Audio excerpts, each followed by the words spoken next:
안철수는 당을 구하겠다고 지금 뛰어든 상황인데 분위기상으로 보면 당이 지금 깨지게 생겼어요. 현재까지 분위기는 그래요. 정치인들은 뭐 목소리 되게 막 높여봐야 결국 용두사미로 끝나는 경우도 많고 결국에는 그것들이 이제 서로 헤게모니 싸움으로 가고 그러는데 어찌됐건 안철수 전 대표의 당대표 출마 요거는 정말 명분 없는 행위였던 건 맞는데 일단 두 분은 그것부터 한번 정리하고 가보실까요? 안철수 씨는 왜 출마를 했을까요? 가볍게 네.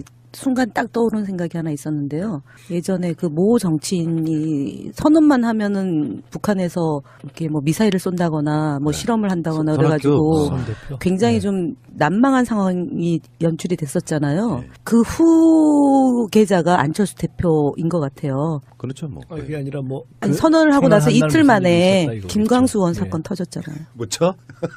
아니 근데 그 국민의당 전체적으로 보면 좋은 거지 뭐. 인지도가 올라가서 김광수 잘라내면 그게 뭐 꼬리자르기 하는 거지. 그리고 대가리들끼리 싸우는 거 못 치고.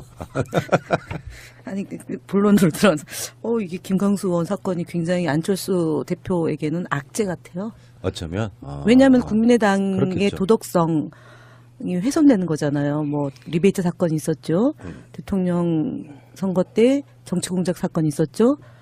거기에 이런 치명적인 정치인의 부도덕한 일이 발생했잖아요. 그 공당으로서의 심대한 문제가 발생했고, 근데 이제 당대표로서의 전국 정당화를 꾀야겠다라는 목표를 세웠는데, 그러기 전에 이 당에 대한 존망, 무슨 당이 이래, 이런 생각을 갖게 만들기 때문에 지금도 5%대인데, 이 일로 인해서 저는 더 지지율이 낮아지지 않을까, 뭐 이런 생각이 드는데, 그 와중에 이제 안철수 당대표가 여러 난제들을 이제 뚫고 가야 되는 그런 상황에 직면해 있는 거죠.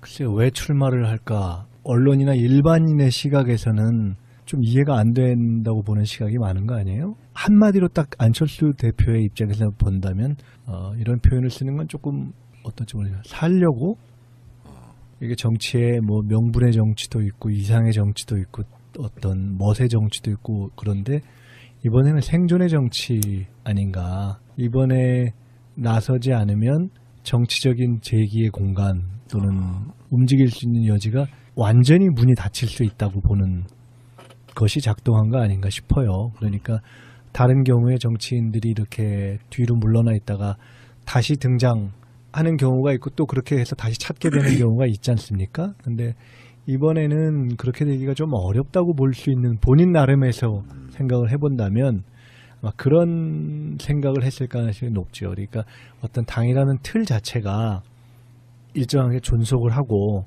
전반적인 대통령 선거 환경이 5년 후에 또 동일한 형태로 작동할 가능성이 있다. 이렇게 되면 내가 어떠어떠한 과정을 통해서 다시 한번 국민의 그래서 잠깐 좀 이렇게 뒤에 물러나 있다가 어떻게 하고 있지? 라는 것 속에서 관심과 기대가 다시 살아나서 이렇게 복귀하는 그런 걸 생각할 수 있는데 당 자체가 일단 계속 존립할지가 알 수가 없고 또 본인이 지금 빠지가 없는 상태고 게다가 내년 지방선거와 연계되어서 지금 개헌이 논의되고 있기 때문에 이것이 정치 환경을 바꿔버릴 수도 있고 이런 여러 가지 그리고 또 하나는 어쨌거나 지금 국민의당에서의 상당 부분이 자신의 그러니까 처음에는 안철수 당으로 출발한 거지만 자신과 상관없는 길로 어쨌든 이것이 이제 다시 갈라져 버릴 수 있는 가능성이 존재한다고 봤기 때문에 본인으로서는 지금 빠지면 영원히 돌아올 길이 없다 이렇게 생각할 가능성이 있는 거죠. 보니까 이번 이제 전대 룰 자체가 대표에게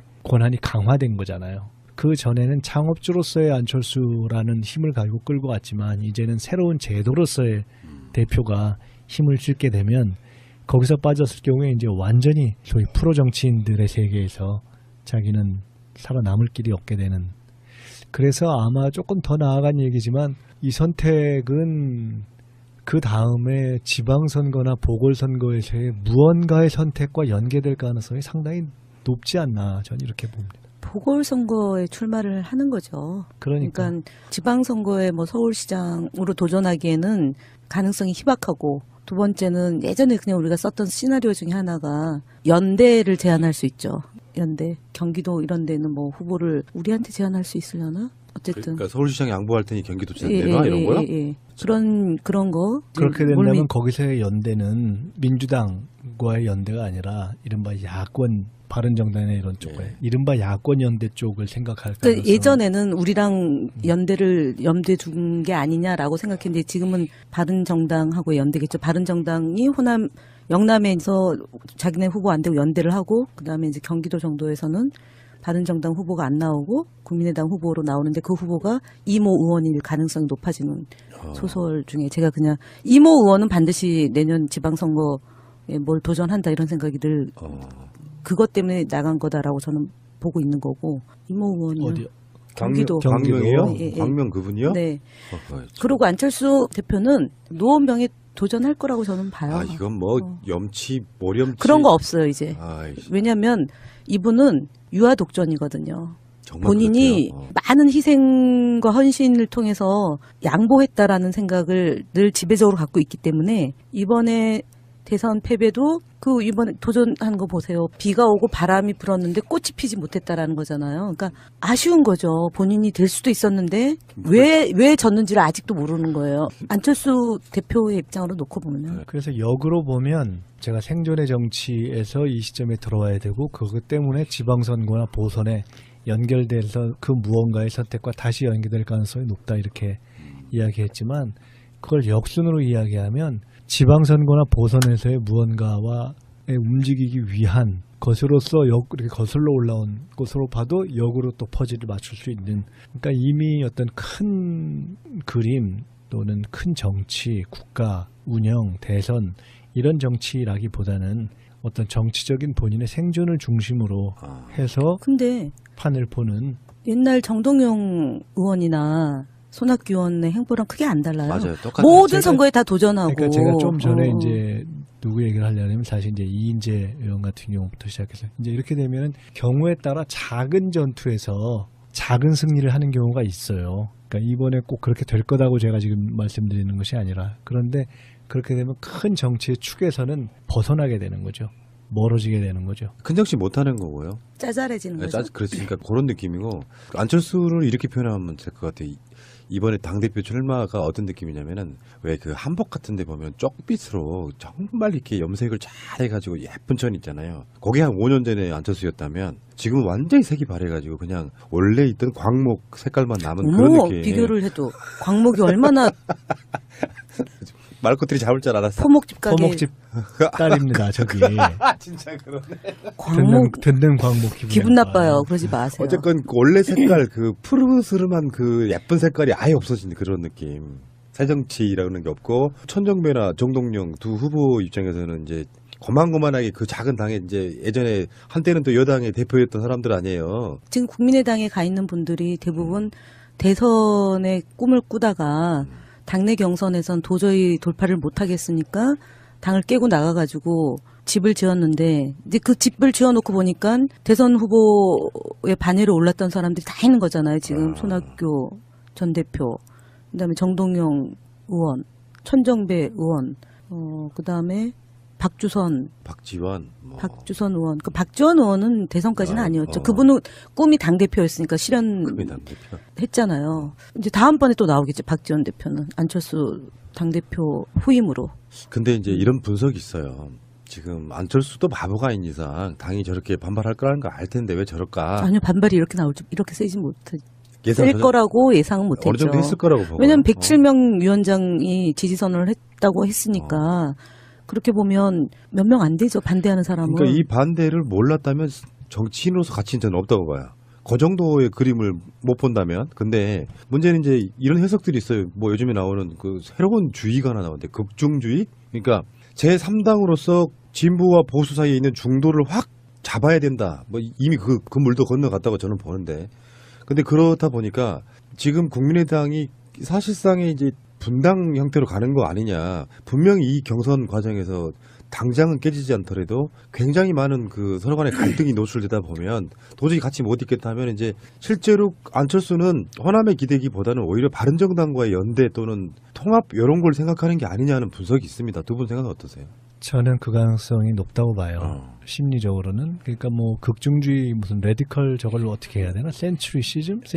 뭐라고 돼 있죠? 근데 하여간 센터 뭔즘 레디컬 저거는 뭐 그 전부터 나왔던 얘기고요. 제3의 길 얘기하면서. 그런데 지금 이미 심리적으로 안철수와 정동영, 천정배 등 다른 지금 주자들, 뭐 심지어 예를 들어 뭐 김한길 전 대표가 뛴다 하더라도 저게 어찌 보면 이제 지역 기반으로서의 호남과 수도권 그리고 저것이 이제 지방선거를 어떻게 치룰 것이냐 하는 것과도 관련돼 있고 아마 안 대표 입장에서는 안 전 대표 입장에서는 지난 대선 과정에서 본인의 스탠스가 이렇게 딱 한쪽으로 정리가 안 된 것도 어찌 보면 자기가 호남에 기반해서 국민의당을 창당했는데 그 부분과의 관계를 정리하지 못하면서 어찌 보면 자기 색깔이 불분명해서 그렇게 됐다라고 주관적으로는 분석하고 판단할 수 있을 거예요. 그렇게 하면서 오히려 자기의 정치적 지역구라든가 이 정치적 기반이 지금 일단 서울에 있기도 하고 해서 그런 것 때문에 오히려 경우에 따라서는 호남 출신 주자들과의 갈등 내지는 반발을 염두에 두고 오히려 그 과정에서 경우에 따라서는 약간 기존의 호남이 대변하고 있던 전통적인 어떤 친민주당적 성향 내지는 어떤 햇볕 정책과의 친화성 이런 부분과 차별화를 하는 쪽으로 오히려 가는 것을 감내하고 감수하고 선택하는 쪽으로 갈 가능성이 있어서 마치 한때 여당에 있다가 새천년민주당에 몸담았다가 떠났던 이인재 의원이 그 뒤에 굉장히 극보수화의 길을 가잖아요. 어떻게 원래 본래 색깔을 본색을 드러낸 거죠. 것으로 네. 본래 색깔을 드러내는 식으로 그렇게 될 가능성이 높고 저것은 그렇게 되면 지방선거 때 선택도 어떻게 될 것인가를 지금 보여주는 하나의 단초도 될 수 있고 작은 일이긴 하지만 저것이 뭐 누가 이길 거냐 말 거냐를 떠나서 승패를 떠나서 심리적인 또는 그 원래 국민의당 자체가 정체성이 불분명한 상태에서 출발한 정당이어서 그 정체성의 지지 기반에 있어서 돌이키기 어려운 이제 어떤 갈등 관계 내지는 심리적 분리 관계 분리 상태, 절단 상태로 들어가는 신호탄 아닌가. 저는 그거는 이제 벗어나기 좀 어렵다. 그리고 그 이후에 안철수 전 대표의 행보는 전에보다 훨씬 더 우향우할 가능성이 높은 거 아닌가. 저는 그렇게 보이는데요. 저는 안철수 씨의 보는 안목 없음 이런 느낌 플러스에다가 뭐가 있냐면은 나 아니면 안 돼 이런 거 있잖아요. 그게 이제 안철수 당이라는 것이 자기를 중심으로 내가 사실상 만들었다 뭐 전에 그런 표현했잖아요. 뭐 네 번째 아들. 네 번째 아들 이런 식으로. 그러니까 안철수 입장에서는 잠시라도 그 자리를 비워두는 게 불안해 죽겠는데 당내에 있는 구성원들은 사실 자기 눈에 안 들어오는 것 같아요. 천정배 정동영만 해도 정치적으로 안철수보다 훨씬 나은 사람들이거든요. 뭐 당장은 밖에 나가 있는 사람들이지만 근데 안철수 입장에서 봤을 때는 그런 사람들 자체가 전혀 안중에 안 보이는 그런 느낌. 그러니까 마치 안내 보듯이 국민의당을 보고 있으니까 잠깐 내가 자리를 비우면 마치 국민의당이 국민적으로 소외된다고 착각하고 있는 그런 거 있잖아요. 지금 현재는 안철수가 당에서 얼굴을 보이지 않아야 그나마 지지율이 오를까 말까 하는 분위기인데도 불구하고 모르는 거죠. 지지율이 좀 오르겠죠. 안철수가 등판하면. 등판하면? 네. 근데 아까 이제 김동수 악재가 있어서 어떻게 될지 모르겠는데. 김광수? 광수. 김동수 누구요? 제 친구예요. 밝히세요.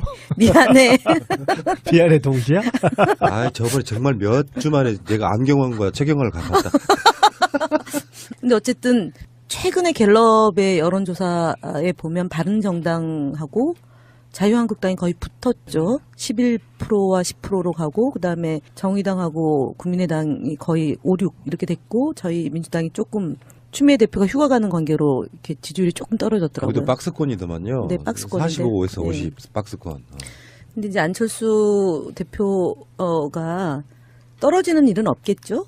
잘 결선 투표 모르겠어요. 도입에 대해서 네. 지금 강력히 반대하고 있다고. 원래 결선 투표 도입에 가장 앞장섰던 분이 지금 결선 투표 안 된다.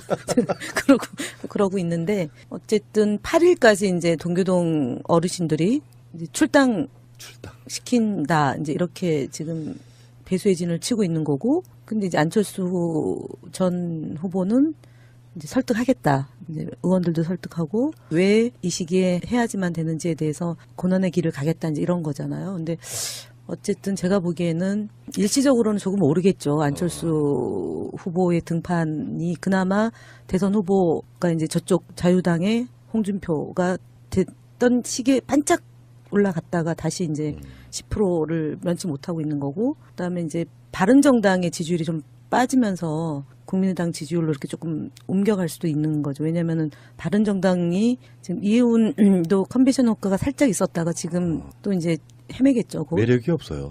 그러니까요. 유승민 의원은 내뱉는 말마다 이제 미국의 이익만 대변하는 그런 정치인으로 계속 가고 있고, 안철수는 그 틈새를 타서 이제 홍준표도 아니고 그다음에 유승민도 아니고, 그러면 이제 보수 진영에서의 대항마로 안철수를 또 염두에 둘 수 있는 거죠. 저기 MB 늘 그래 왔잖아요. 반기문으로 갔다가 누구로 갔다가 안 되니까 안철수까지 갔다가 다시 이제 홍준표로 갔던. 본인은 대표가 돼서 소위 청와대에서 하는 정당 대표 회담 네, 나가고 거기 가서 제일 뭔가 이렇게 언론에 말이 될 얘기를 하는 사람으로서 다시 자기 입지를 이제 찾으려고 하겠죠. 그러니까 보면은 문재인 대통령과 홍준표와 그다음에 안철수, 그리고 이제 나머지 이제 여성 당 대표들이잖아요. 그래서 참 와, 그 생각만 해도 끔찍해 진짜. 현재 판매량 약 700만 개. 국민 10명 중 1명꼴로 사용하고 있는 국민 수분크림 마스크. 닥터코스 물광 마스크. 해외에서 더 알려진 닥터코스 물광 마스크. 면세점에서 외국인 관광객들의 쇼핑 필수품. 닥터코스 물광 마스크. 무려 120시간 동안 주름과 미백 개선 성분 속에 당신의 피부를 푹 담가놓는 효과. 그 결과 주름을 빠르게 개선함은 물론 주근깨와 기미에 덮인 여러분의 얼굴을 깨끗하고 하얗게 만들어주는 닥터코스 물광 마스크. 나이, 성별 구분 없이 온 가족이 사용하는 필수 동안 크림. 닥터코스 물광 마스크. 지금 바로 닥터코스 물광 마스크를 검색하세요. 뭐 안철수 씨는 대변인님이나 우리 원장님 말씀처럼 그렇게 생각할지 모르는데 저는 지지율 안 오른다고 보거든요. 일시적으로. 저도 안 오른다고 봐요. 일시적으로 네. 떠요. 그러니까 저도 안 그게 오른다고 봐요, 사실. 안철수는 대선 후보로서의 매력이 완전히 떨어진 상태에다가 내기예요. 그래요. 내기. 그 상태에서 안철수 씨가 갖고 있는 매력이 지금 현재 국민의당 지지율을 자체가 안철수를 생각하는 지지율이라고 보거든요. 현재 안철수가 있건 없건 그 지지율밖에 안 나오는 상태이라고 보는데, 문제는 당이 똘똘 뭉쳐서 어떤 제보 조작 같은 이런 것들을 좀 씻고 나가려면 굉장히 오랜 시간 동안 국민들한테 용서를 빌어야 되고 잊혀져야 되고 하는 과정들이 있는데, 그 씻김국 같은 것도 없는 상태로 다시 재등판하게 되면 오히려 저런 멀상식한 놈들이 있나 하는 그런 시선이 저는 생길 거라고 보거든요. 그러니까 이런 논리로 다른 여타의 주자들이나 다른 당내의 반발, 심지어는 어떻게 창업주 출당론 뭐 이런 것이 그냥 나오는 말은 아닌 것 같고요. 이 정도 되면 감정적으로 엄청나게 격앙돼 있고, 이게 바로 어쩌면 국민의당 분당의 시작. 그러니까 저게 이제 네. 참 어떻게 보면 자업자득일 수도 있고 시작이 그랬기 때문에 결국 끝도 그렇게 되는 건데, 저게 어떤 정체성이나 어떤 이상보다는 그야말로 필요에 따른 일시적인 이익의 연합으로 뭉쳤던 거기 때문에 굉장히 고통스러울 거예요. 지금 안철수 대표가 아닌 쪽, 지금 안철수 대표의 생각에서 우리가 한번 생각을 해보고 분석을 해본 거잖아요.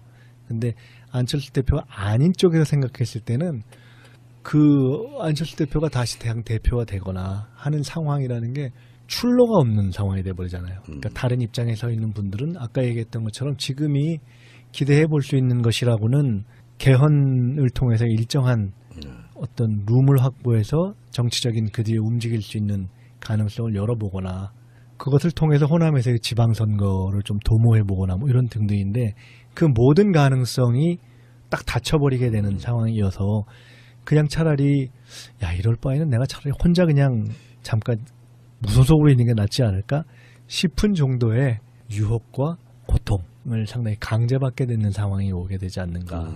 안철수 씨가 진짜 간과한 게 하나 있습니다. 국민의당 지지에 대한 애정이 좀 남아있거나 그런 사람들 입장에서는 진짜 중요한 건 안철수의 등판이 아니고요. 잘 됐다 못 됐다가 아니라 진짜 국민의당 매니아들 입장에선 내부적으로 그렇게 갈라지는 것 자체가 문제예요, 사실은. 그러니까 안철수가 돌아온다고 했을 때 전 당이 나서갖고 환영한다 이런 분위기라면 당 올라요, 지지율이 어느 정도는. 그 지금 제보 조작 사건이나 이런 거랑 상관없이. 근데 안철수가 돌아오면서 극심한 내용에 빠졌다.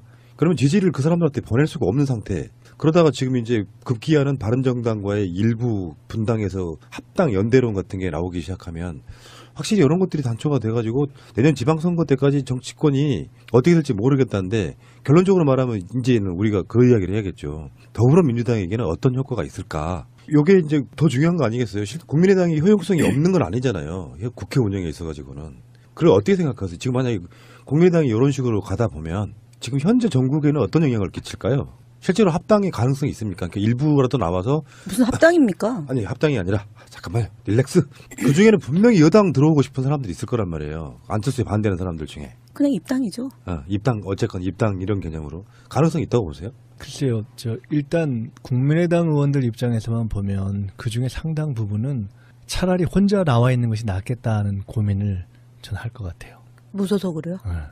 관망하는 거죠 일단. 무소속으로 의원들은 그게 남아있는데. 쉽지 않죠. 쉽지 않으나 이게 이렇게 묶여있다가 난 어떡하나 하는 고민을 상당히 하게 될 것 같아요. 이제 지방선거 앞두고 내년에 출마해야 될 의원들의 경우는 당을 선택을 강요받죠. 근데 국민의당으로는 도저히 할 수가 없고 무소속으로 가는 경우는 자치단체장은 무소속으로도 가능할 수도 있는데 지금 더불어민주당의 지지도가 워낙에 높은 관계로 무소속으로 해도 쉽지는 않을 거고 그렇다고 국민의당 간판으로 나갈 수는 없고 탈당해서 복당하려고 하는 분들이 많겠죠. 지방자치단체. 그러니까 이제 된다면 그 다음에는 거기까지 생각할 수 있으나 우선은 그것이 이제 여의치 않을 경우에는 이게 당이라는 틀에 묶여 있을 때 나의 행보가 너무나 제약받기 때문에 그렇게 될 가능성 심리적으로는 사실 그러니까 그런 어떤 압박을 많이 받게 될 것이다. 그러니까 그런 것을 예상하기 때문에 지금 그렇게 반발이 큰 거죠. 그리고 실제로 이제 국민의당으로 분당에 나갈 때 자원들이 부족하잖아요. 그래서 나타난 사람이 김광수예요. 어떻게 보면은 전북 도의회 같은 데서 이제 도의원 하다가 분당되고 나니까 이제 뭐 지역 정가도 반으로 쪼개졌을 거 아니에요. 사람이 부족하니까 공천을 할 때 도의원에서 이렇게 차출해서 끌어올리는 뭐 그런 형태의 인물이거든요. 저는 일단 분당이 잘 된 측면도 없잖아 있었던 게 뭐냐면 지역 정치 물갈이 할 수 있었어요. 그 사람들이 다 떨어져 버리고 나면 솔직히 말해서 호남 쪽에서 저희들 그 얼마 전에 그런 인터뷰 한 적 있거든요. 광주 남구의회 칼부림 난동 사건. 그게 국민의당 구의원이었는데 그분 최근에 사퇴했거든요. 한데 그런 지역에 가면은 새누리당류와 다를 게 하나도 없는 정치인들이 엄청 많잖아요. 근데 그걸 그대로 받아들이면 좀 반발이 심할 거고. 근데 국회 운영에 있어서는 분명히 그 효용성이 분명히 있는 거지 않습니까? 딱 과반 쥐고 있으면 국정 운영은 훨씬 쉬워지잖아요. 어찌됐건 간에. 근데 그분들 들어오면은요. 국정 운영은 쉬울지 모르지만 당 운영이 굉장히 어려워져요. 그러니까 함부로 생각하면 안 돼요. 그러니까 국정 운영은 국민의 지지를 보고 이렇게 가야죠. 그 한석 두석 아쉽다고 받아들여가지고 들어와가지고 하긴. 어유 상상해 보세요. 근데 우리는 이제 단순한 셈법으로는 그렇게 이야기하는 것이고요. 아닌데 옵니다. 제가 지금 대변인님 보고 느꼈네요. 지금 어떤 느낌이냐면은 만약 이런 상황이 벌어지면 더불어민주당 내에서는 반발이 더 심하겠구나. 그러면 결국은 흡수나 합당 이런 건 거의 잘 안 되겠구나. 네. 근데 흡수는 할 수 있는 거잖아, 사실은. 안 그렇습니까? 그러니까 누구는 되고 누구는 안 된다고 하는 게 선별 기준이 없잖아요. 그러니까 지금 어쨌든 탈당하면 어떻게 할 거냐라고 이제 저한테 문의가 많이 오는데 일단은 가시화가 아직 안 됐기 때문에 뭐라고 이제 예측하기는 그렇고 개별적인 여러 가지 시나리오가 너무 많기 때문에 그러네, 그걸 진짜. 지금 뭐라고 얘기하기는 어렵고요. 그러나 합당이라는 형태, 어떤 세력으로서의 결합하는 형태는 저는 어려울 거라고 봅니다. 그건 나 절대 반대죠. 근데 이런 측면 있잖아요. 지금 유승민이 뭐 그러는 것처럼 예를 들어 지금이야 이제 정권 초기니까 협조할 건 협조한다 이런 분위기가 조금은 있지만 만약에 안철수가 바른정당하고 붙었다. 그래서 만약에요 바른정당이 지금 현재 국민의당 같은 규모가 되고 현재 잔존하는 국민의당은 한 20석 정도 돼가지고 합치면은 이제 민주 세력이라고 부를 만한 쪽이 한 140석 정도.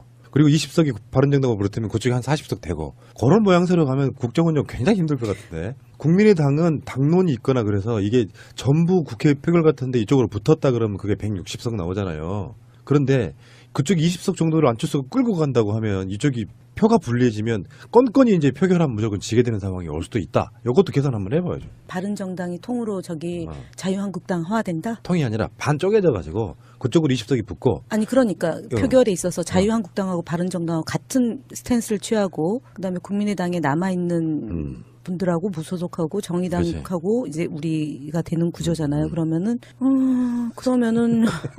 이게 정말 산술적인 이야기예요. 아니 그러니까 산술적인 얘기인데 그러면은 또 거기서 또 분화가 생기겠죠. 정치 어렵다 진짜. 이거 어떻게 막 딱 정리해줄 사람 없나요?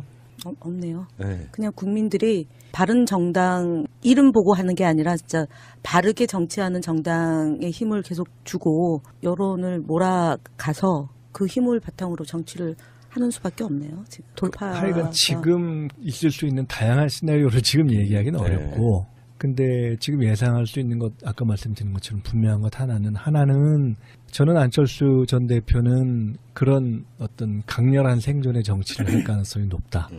그리고 자기가 어떤 형태로든 그 이후에 개헌국면이 됐던 또 그 이후까지를 바라보건 또 정치적인 복귀를 바라보건 조금 더 확고한 야행보, 현재까지 최근에 국민당이 보이는 것보다는 더 확고한 야성 행보를 하려 할 가능성이 높다. 야성이라뇨.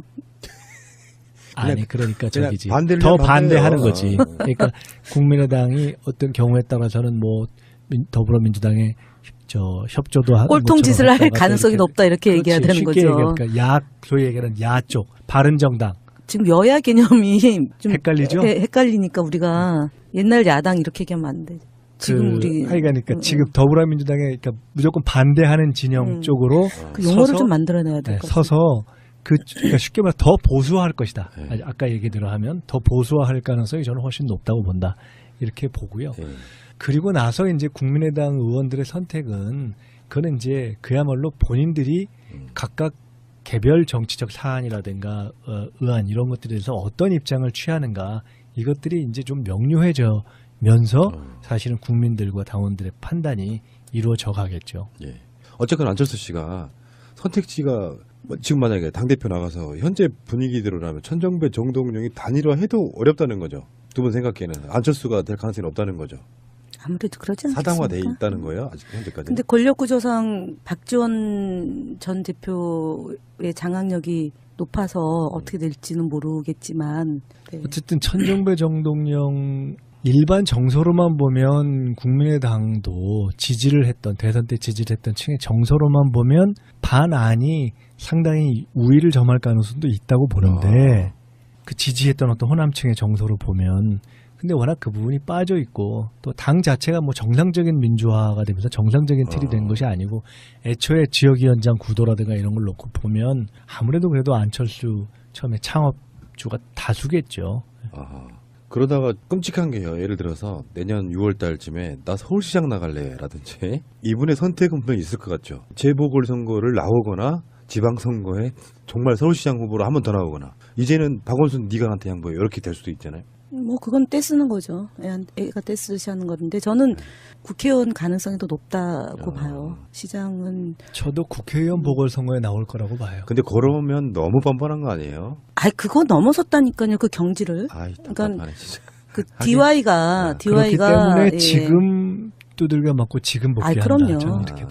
그리고 잊혀진다 그런 거는 그리고 본인이 존재감을 드러낼 다양한 이제 전술구사한다 이제 이렇게 보기 때문에 왜 DY가 영국에 가 있다가 들어와서 전주에 가서 뼈를 묻었잖아요. 정동영. 예. 아, 그거랑 크게 안 달라요 지금. 그러네. 참. 불과 이게 10년 전에 있었던 일들이에요. 그렇게 어떻게 보면은 더불어민주당에 계시는 분들이 그래도 정치 바르게 하시는 분들이 많네. 그렇죠. 예. 최소한 국민 눈치는 본다 이거 아니에요. 아이, 참. 그렇죠. 그 제2의 정동영이에요. 그렇게 몰락이 가는 거죠. 모르겠어요. 정치인이라는 게 어떻게 보면 그 자산이란 표현 쓰잖아요. 근데 그 자산을 본인이 깎아먹고 있는 거 참 답답하다는 생각이 좀 듭니다. 그 노무현 대통령이 그런 샘플을 보여준 거였잖아요.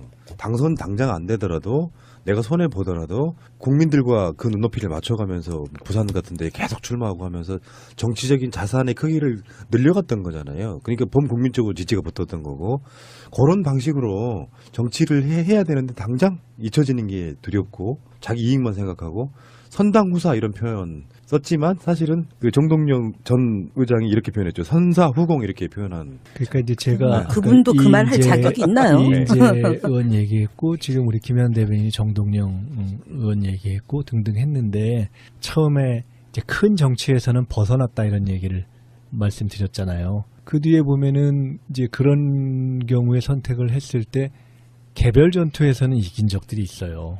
그런 선택을 하고도. 이인재 의원도 그렇고 정동영 의원도 그렇고 개별 지역구 전투라든가 이런 거. 근데 그 개별 지역구 전투에서 승리한 것이 큰 정치의 흐름을 바꾸거나 큰 정치에서의 지지도로는 전혀 연결이 되지 않아요. 쭉 그것이 이렇게 법칙적으로 쭉 나타났단 말이에요. 그런 의미에서 아까 말씀드렸을 때 복귀를 해서 설령 대표가 된다 하더라도 그것이 의미 있는 어떤 것으로서의 지지도의 회복으로 나타나지 않을 것이라고 얘기한 것이고, 그래서 확실하게 큰 정치, 국민의 어떤 큰 흐름에서 멀어지는 것으로서의 쐐기를 이제 박았다. 예, 그렇군요. 이렇게 보이는 거죠. 제가 그런 말씀 하나 드려보고 싶어요. 가끔씩 했던 말인데요. 정치인은 국민들에게 빚을 남겨놔야 됩니다. 빚을 지면 안 돼요.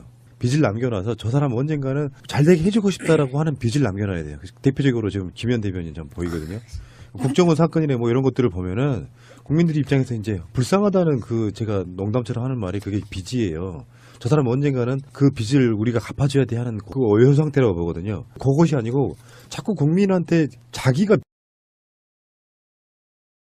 안철수는 당을 구하겠다고 지금 뛰어든 상황인데 분위기상으로 보면 당이 지금 깨지게 생겼어요. 현재까지 분위기는 그래요. 정치인들은 뭐 목소리 되게 막 높여봐야 결국 영두삼위로 끝나는 경우도 많고 결국에는 그것들이 이제 서로 헤게모니 싸움으로 가고 그러는데 어찌됐건 안철수 전 대표의 당대표 출마 요거는 정말 명분 없는 행위였던 건 맞는데 일단 두 분은 그것부터 한번 정리하고 가보실까요? 안철수 씨는 왜 출마를 했을까요? 가볍게 네. 순간 딱 떠오르는 생각이 하나 있었는데요. 예전에 그 모 정치인이 선언만 하면은 북한에서 이렇게 뭐 미사일을 쏜다거나 뭐 실험을 한다거나 그래가지고 선 대표. 굉장히 네. 좀 난망한 상황이 연출이 됐었잖아요. 네. 그 후계자가 안철수 대표인 것 같아요. 그렇죠 뭐. 그게 아니라 뭐 아니, 그 선언을 하고 나서 선언한 날 이틀 무슨 만에 일이 있었다 이거겠죠. 김광수 의원 예. 사건 터졌잖아요. 뭐죠? 아니 근데 그 국민의당 전체적으로 보면 좋은 거지 뭐. 인지도가 올라가서 김광수 잘라내면 그게 뭐 꼬리 자르기 하는 거지. 그리고 대가리들끼리 싸우는 거 못 치고. 아니 그 본론으로 들어서 이게 김광수 의원 사건이 굉장히 안철수 대표에게는 악재 같아요. 어쩌면.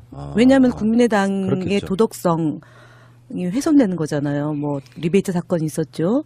대통령 선거 때 정치공작 사건이 있었죠.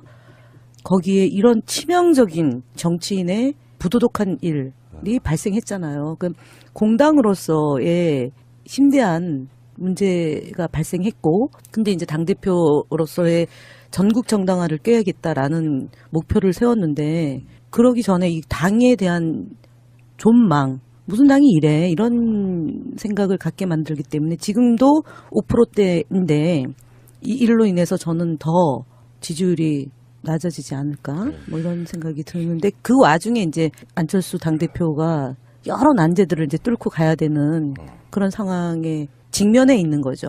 글쎄요, 왜 출마를 할까? 언론이나 일반인의 시각에서는 좀 이해가 안 된다고 보는 시각이 많은 거 아니에요? 한마디로 딱 안철수 대표의 입장에서 본다면 이런 표현을 쓰는 건 조금 어떤지 모르겠어요. 살려고? 이게 정치에 뭐 명분의 정치도 있고 이상의 정치도 있고 어떤 멋의 정치도 있고 선거에 뭐 서울시장으로 도전하기에는 가능성이 희박하고, 두 번째는 예전에 그냥 우리가 썼던 시나리오 중에 하나가 연대를 제안할 수 있죠. 연대, 경기도 이런 데는 뭐 후보를 우리한테 제안할 수 있으려나? 어쨌든 그러니까 서울시장 양보할 테니 경기도지사 내놔 이런 거요? 예. 그런 거. 그렇게 몰미- 된다면 거기서의 연대는 민주당과의 연대가 아니라 이른바 야권 바른정당이나 이런 쪽과 이른바 야권 연대 쪽을 생각할 그러니까 가능성은 예전에는 우리랑 연대를 염두에 둔 게 아니냐라고 생각했는데 지금은 바른정당하고 연대겠죠. 바른정당이 영남에서 자기네 후보 안 되고 연대를 하고, 그다음에 이제 경기도 정도에서는 바른정당 후보가 안 나오고 국민의당 후보로 나오는데 그 후보가 이모 의원일 가능성이 높아지는 소설 중에 제가 그냥 이모 의원은 반드시 내년 지방선거에 뭘 도전한다 이런 생각이 늘 그것 때문에 나간 거다라고 저는 보고 있는 거고, 이모 의원은 어디요? 경기도. 광명이요? 예, 예. 광명 그분이요? 네. 어허, 그리고 안철수 대표는 노원병에 도전할 거라고 저는 봐요. 아 이건 뭐 염치 모렴치 그런 거 없어요 이제. 아이, 왜냐하면 이분은 유아 독전이거든요. 정말 본인이 그렇대요. 많은 희생과 헌신을 통해서 양보했다라는 생각을 늘 지배적으로 갖고 있기 때문에 이번에 대선 패배도 그 이번에 도전한 거 보세요. 비가 오고 바람이 불었는데 꽃이 피지 못했다라는 거잖아요. 그러니까 아쉬운 거죠. 본인이 될 수도 있었는데 왜 졌는지를 아직도 모르는 거예요. 안철수 대표의 입장으로 놓고 보면. 그래서 역으로 보면 제가 생존의 정치에서 이 시점에 들어와야 되고 그것 때문에 지방선거나 보선에 연결돼서 그 무언가의 선택과 다시 연결될 가능성이 높다 이렇게 이야기했지만 그걸 역순으로 이야기하면 지방선거나 보선에서의 무언가와 움직이기 위한 것으로서 이렇게 거슬러 올라온 것으로 봐도 역으로 또 퍼즐을 맞출 수 있는 그러니까 이미 어떤 큰 그림 또는 큰 정치, 국가, 운영, 대선 이런 정치라기보다는 어떤 정치적인 본인의 생존을 중심으로 해서 근데 판을 보는 옛날 정동영 의원이나 손학규 의원의 행보랑 크게 안 달라요. 맞아요. 똑같아요. 모든 선거에 다 도전하고. 그러니까 제가 좀 전에 이제 그 물도 건너갔다고 저는 보는데 근데 그렇다 보니까 지금 국민의당이 사실상의 이제 분당 형태로 가는 거 아니냐. 분명히 이 경선 과정에서 당장은 깨지지 않더라도 굉장히 많은 그 서로 간의 갈등이 노출되다 보면 도저히 같이 못 있겠다 하면 이제 실제로 안철수는 호남에 기대기보다는 오히려 바른정당과의 연대 또는 통합 이런 걸 생각하는 게 아니냐는 분석이 있습니다. 두 분 생각은 어떠세요?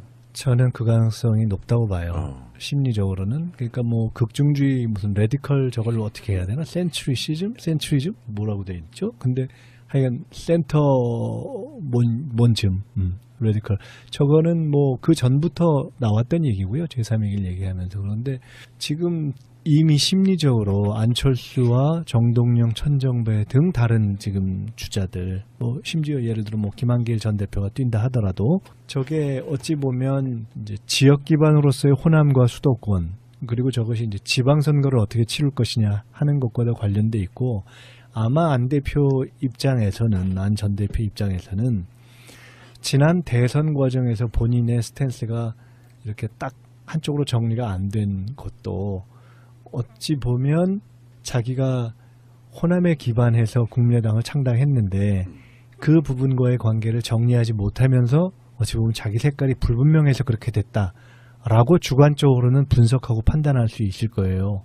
그렇게 하면서 오히려 자기의 정치적 지역구라든가 이 정치적 기반이 지금 일단 서울에 있기도 하고 해서 그런 것 때문에 오히려 경우에 따라서는 호남 출신 주자들과의 갈등 내지는 반발을 염두에 두고 오히려 그 과정에서 경우에 따라서는 약간 기존의 호남이 대변하고 있던 전통적인 어떤 친민주당적 성향 내지는 어떤 햇볕 정책과의 친화성 이런 부분과 차별화를 하는 쪽으로 오히려 가는 것을 감내하고 감수하고 선택하는 쪽으로 갈 가능성이 있어서 마치 한때 여당에 있다가 새천년민주당에 몸담았다가 떠났던 이인재 의원이 그 뒤에 굉장히 극보수화의 길을 가잖아요. 어떻게 원래 본래 색깔을 본색을 드러내 그런데 이번에는 생존의 정치 아닌가. 이번에 나서지 않으면 정치적인 재기의 공간 또는 움직일 수 있는 여지가 완전히 문이 닫힐 수 있다고 보는 것이 작동한 거 아닌가 싶어요. 그러니까 다른 경우에 정치인들이 이렇게 뒤로 물러나 있다가 다시 등장하는 경우가 있고 또 그렇게 해서 다시 찾게 되는 경우가 있지 않습니까? 근데 이번에는 그렇게 되기가 좀 어렵다고 볼 수 있는 본인 나름에서 생각을 해본다면 아마 그런 생각을 했을 가능성이 높죠. 그러니까 어떤 당이라는 틀 자체가 일정하게 존속을 하고 전반적인 대통령 선거 환경이 5년 후에 또 동일한 형태로 작동할 가능성이 있다. 이렇게 되면 내가 어떠어떠한 과정을 통해서 다시 한번 국민의 그래서 잠깐 좀 이렇게 뒤에 물러나 있다가 어떻게 하고 있지? 라는 것 속에서 관심과 기대가 다시 살아나서 이렇게 복귀하는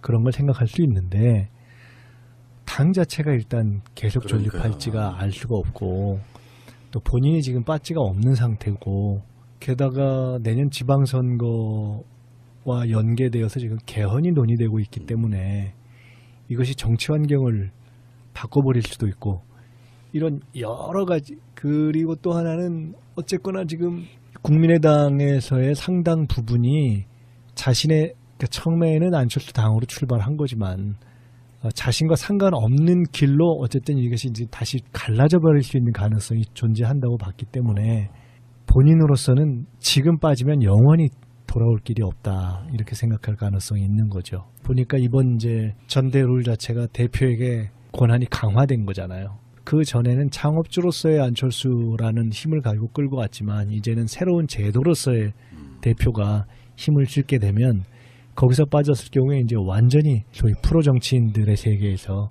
자기는 살아남을 길이 없게 되는. 그래서 아마 조금 더 나아간 얘기지만 이 선택은 그 다음에 지방선거나 보궐선거에서의 무언가의 선택과 연계될 가능성이 상당히 높지 않나 저는 이렇게 봅니다. 보궐선거에 출마를 하는 거죠. 그러니까 지방 누구 얘기를 하려면 사실 이제 이인재 의원 같은 경우부터 시작해서 이제 이렇게 되면 경우에 따라 작은 전투에서 작은 승리를 하는 경우가 있어요. 그러니까 이번에 꼭 그렇게 될 거다고 제가 지금 말씀드리는 것이 아니라 그런데 그렇게 되면 큰 정치의 축에서는 벗어나게 되는 거죠. 멀어지게 되는 거죠. 큰 정치 못하는 거고요. 짜잘해지는 거죠. 그렇으니까 그런 느낌이고 안철수를 이렇게 표현하면 될 것 같아요. 이번에 당대표 출마가 어떤 느낌이냐면은 왜 그 한복 같은 데 보면 쪽빛으로 정말 이렇게 염색을 잘 해가지고 예쁜 천 있잖아요. 거기 한 5년 전에 안철수였다면 지금은 완전히 색이 바래가지고 그냥 원래 있던 광목 색깔만 남은 그런 느낌. 비교를 해도 광목이 얼마나 말꼬투리 잡을 줄 알았어. 포목집 가게 포목집 딸입니다. 저기 진짜 그러네. 광목 든든 광목 기분 나빠요. 그러지 마세요. 어쨌건 그 원래 색깔 그 푸르스름한 그 예쁜 색깔이 아예 없어진 그런 느낌.